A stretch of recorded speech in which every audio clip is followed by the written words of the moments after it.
the past month now, I've been using the new Apple Studio display. You've likely seen one of my previous videos on it, or at the very least, one of my work from home desk setup videos here on the channel. It's a space where I spend most of my time nowadays working remotely, so as you can imagine, the Studio display has seen a lot of use these past few weeks. I've edited countless photos, many videos, and I gotta say, I am really liking this display. It has been a significant upgrade for not only my workspace, but also for the work that I do. The fact that it charges my MacBook as I'm using it is a big deal in itself. On top of that, it also has that gorgeous 5K image quality that's bright and vibrant, booming built-in speakers, 4 additional USB-C ports to make it a hub, and there's a decent 12 megapixel webcam built in with center stage. It's not the best webcam out there, but it's there if you need it, and we'll get to that more in a bit. When I first placed the order for my Studio display, I'll admit I was definitely skeptical. It was expensive, the initial reviews were and I kind of just ordered it based on what I was seeing during Apple's keynote. Fast forward a little over a month later to today, and all that fear and doubt is gone. I am so glad that I stuck with my gut feeling. The Studio display is expensive, yes, but it's one of the few displays out there that has everything you need built right in. It's one of those tools that more than pays for itself over time. I went back and forth between the Studio display and the M1 iMac for quite a few days, and I ultimately decided the Studio display was going to be the better option for me. I have both the M1 MacBook Air and M1 MacBook Pro, so I can use both of those with this display and whatever MacBook that I end up getting down the road. I am very much so a minimalist, and the Studio display keeps my desk here looking sleek, clean, and organized, really, because everything is built right in, so it results in less cables and it just looks great.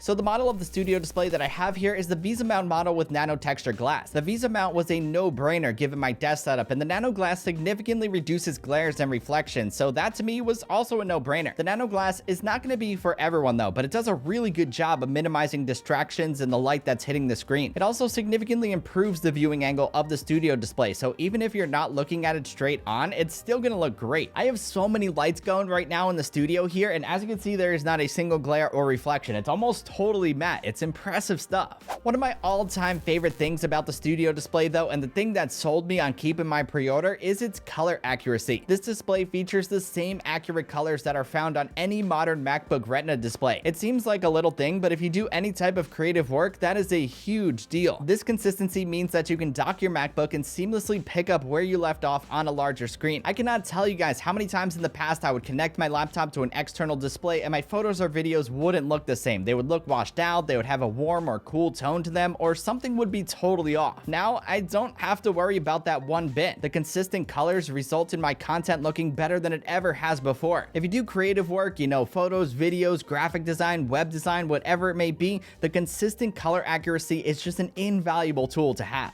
Next up are the speakers. The Studio display features an awesome pair of built-in speakers that get extremely loud. This display can easily fill a small to medium-sized room with clear, booming sound. Over the past month, I found myself really enjoying listening to my music and podcasts through the Studio display. I also have a HomePod Mini on one of my desk setups that I used to use all the time, but since I got this thing, I have not used it much. If you get this display, I honestly don't think you're gonna need a pair of external speakers. Instead, I would invest in a pair of headphones. Here's a quick test so you can get an idea as to how good the Studio display sounds.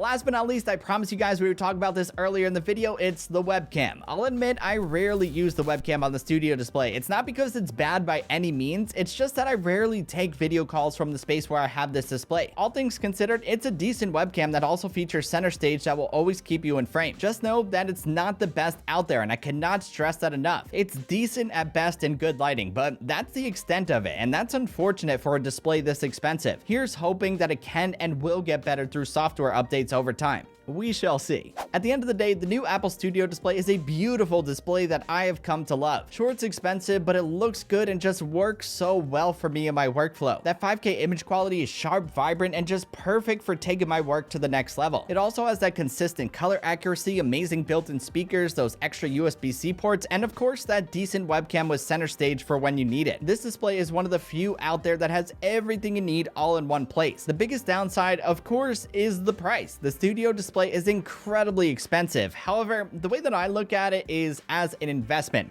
If you do creative work like I do, you know, photos, videos, graphic design, web design, whatever it may be, something like this is going to help make your work better, and it's more than going to pay for itself over time. That's the way that I see it.